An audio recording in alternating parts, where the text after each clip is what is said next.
together. Later on, they migrated down to Indonesia, the Java Islands, Javan, and certain areas of Melanesia in the Pacific. But getting back to the Spartans.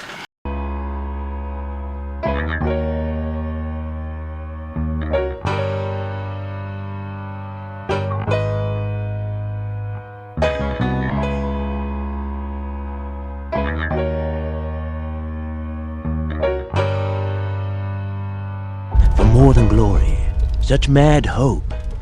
But there it is. Against Asia's endless hordes, against all odds, we can do it. We can hold the hot gates. We can win. No sleep tonight. Not for the king. Pray to the winds. Sparta will fall. All Greece will fall. I saw those ships smashed on the rocks. How can this be? There can be no victory here. This battle is over, Leonidas. Hundreds leave. A handful stay. This battle is over when I say it is over. Why do you smile? I've fought countless times. Yet I've never met an adversary who could offer me what we Spartans call a beautiful death. I can only hope, with all the world's warriors gathered against us, there might be one down there who's up to the task. There is no glory to be had now. Only retreat or surrender or death. Well, that's an easy choice for us, Arcadian. Spartans never retreat. Taught never to retreat. Never to surrender. Spartans never surrender. No retreat. No surrender. That is Spartan law.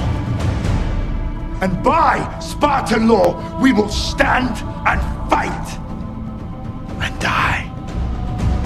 Sparta wages no war at the time of the Carnea. Sparta will burn! Her men will die in arms, and her women and children will be slaves or worse. Okay, you got that? Just let you all just look at that. Now we're going to go to this excerpt, this guy, and this is in other books too, but I got this one quick.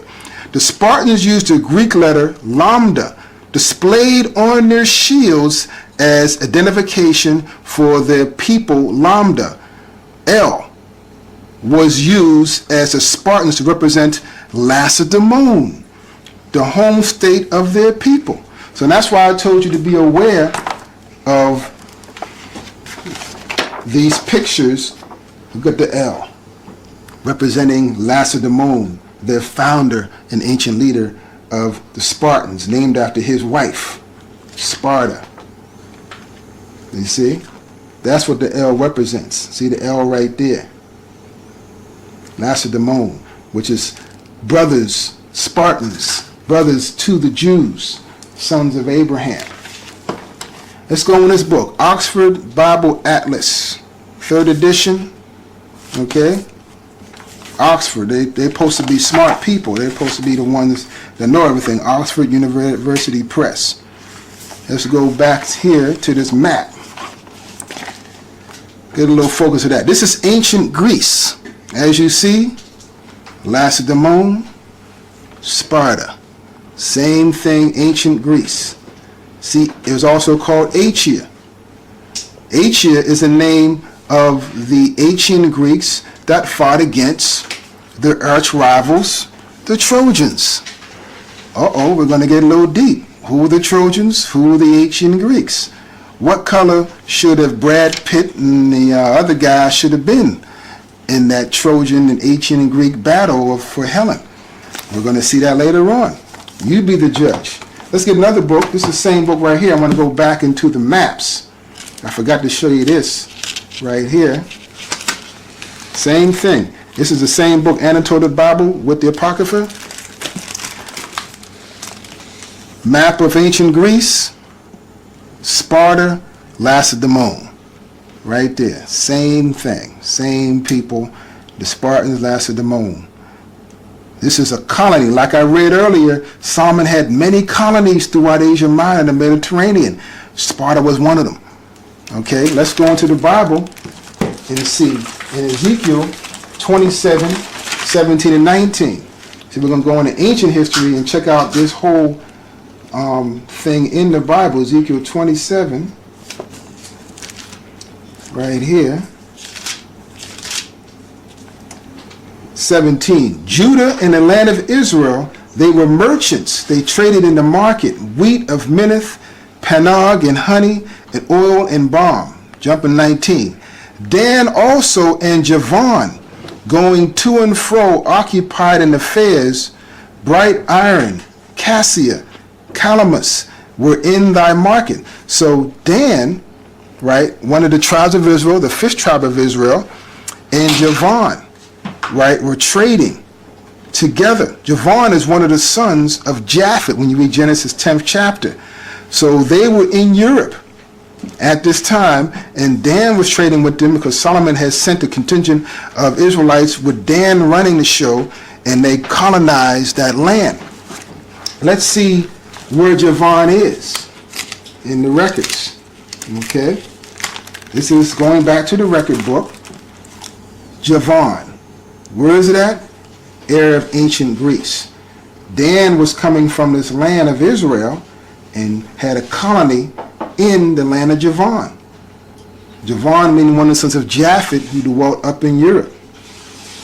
Okay? And these were brown-skinned people. The ancient people of this land were the Mysians and the Minoans. And if you look at this page here, this is another book I got right here. So I'm trying to give it to y'all. This is a page from a book called The Cultural Library, Volume 7, Great Events in World History by Edmund A. Brown, 1959-1960. By 2000 BC, a vigorous seafaring people had established themselves on Crete. There, between 2,000 and 14,000, what we're reading about with the other people was like 1,200, because Israel didn't get out of captivity out of Egypt till 1,200 BC. So this is before Israel was even out of captivity. We were in captivity in Egypt during this time. These are the ancient people of Crete, and a great civilization developed, centered in Cretan capital city of Knossos. The Cretans built great palaces, developed a flourishing art, and constructed fleets of merchants. War vessels, ships from Crete sailed over the East Mediterranean, right? And it speaks about the Cretan division as the Minoans. So you had the Minoans, Mysians. Now let's see, these were all the ancient people of Europe. And you would think that these must have been the first white folks, right? Let's see. From small statues and attractively painted murals, it is known that the people of Minoan, right, civilization were small, slender, and dark-skinned with dark, curly hair. The men wore their hair long but shaved their beards from their faces. So the ancient Cretans and Minoans in 2000 BC were brown-skinned people. So this knocks out Japhet being white folks. People, briefly, Japhet were brown-skinned people, ancient Minoans and Mycenaeans. Later on, they were migrated down into Indonesia and the islands of the Pacific, and they were pushed out of there by us, Israelites, you know, as a barbarian and Scythian tribes, as I showed you earlier, and later on by the Romans, who pushed them out of there. Later on, they pushed over to the Far East as the Medes. Mediah, Genesis 10, 1 and 2. Japhet's son Mediah became the Medes, and the Persians got together. Later on, they migrated down to Indonesia, the Java Islands, Javan, and certain areas of Melanesia in the Pacific. But getting back to the Spartans, because I just showed you this, the brown-skinned Danites were down with the brown-skinned people of Javan who were Japhet, and they were trading together. Now check this out. This is a library excerpt from a library brother sent to me. Bronze Spartan statue wearing a cloak and king's helmet atop braided hair, just like we saw the picture. Okay, you see that the plume is going from ear to ear. This would be a Spartan king. This is really how King Leonidas should have looked. Okay, check it out. Spartan. What's this L represent? Lambda L, Greek L for Lacedaemon. Okay, it's telling you, Spartan with armor, spear, the L lambda shield, and royal helmet. And they showed the movie how the brothers was like naked fighting. They were dressed in armor. It shows you how they were dressed. But you saw the white man being a freak. They had to make it freaky. And look at this, another Spartan. Spartan bronze figure, 500 BC. Totally armored. And one running around with underwear and capes. You see? 5th century BC, heavily armored hoplite soldier in marble. Now check this picture out right here. This is a picture of a Spartan warrior. Now this is another excerpt I got from a computer layout. Get this computer ID right here. Sparta, Art of Sparta. Now I got some of the pictures that I just showed you. Same pictures as you see. Now what does this say? A bronze statue of a Spartan wearing a cloak around 500 BC. Same picture. They're totally armored. Spartan hoplite. There's a Lacedaemonian L. But check this one out. Same as this picture right here, right? 5th century BC hoplite or heavily armored soldier, possibly the Spartan king Leonidas, a Dorian who died holding the pass at the Battle of Thermopylae. So he was a Dorian. Let's go into the Dorians. See, we're breaking it down and showing you about these kings and who they really were. This is from a book called Our Descent from Israel Proved. Okay? And the brother gave me this excerpt. He didn't give me the name of the author, but it's page 48. If you find this book, get it for me, because I'd like to have more than this excerpt. Okay, now it says this. This proves who were the Dorians. Colonel Gaius says, it is worthy of note that Danis, who is recorded as landing in Greece from Egypt, was said to be the son of Belus, sometimes spelled Bella, which strongly resembled Bilhah, the name of Jacob's concubine, the mother of Dan. And it said, I'm going to go to the point. These Dorians of Greece crossed from Asia Minor, Western Asia into ancient Alpia, Mysia, and Sparta. These Dorians were Danites, right? And the men of Judah, of the line of Darda. Darda was an Israelite, descendant of Dan, or they were also called Dardanians. So it tells you, hence, the wonderful Doric structures of Europe came largely from the skilled minds of the master masons and mechanics of the Danites. See 2 Chronicles. That's you can read that. Maybe you can find Greek or Latin and find out what that is, but it's 13, 14 verse. Professor E. Odium, National Message and Banner. W.E. Gladstone in his Juvis Mundi tells us that the name Dani is used in the Iliad 147 times, and he connects the Dani of Greece with the Tuatha-De Danann of Northern Ireland, and this confirmed by Irish traditions.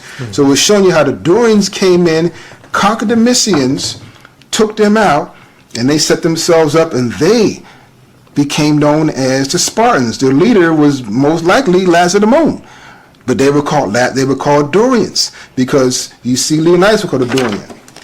Now here, another map. This is from the back of this red Bible, Watchtower Red Bible. In the back it has Javon. So this is another record showing you Javon is Greece. You got that? Get it in the light here. All right. So now this is from another book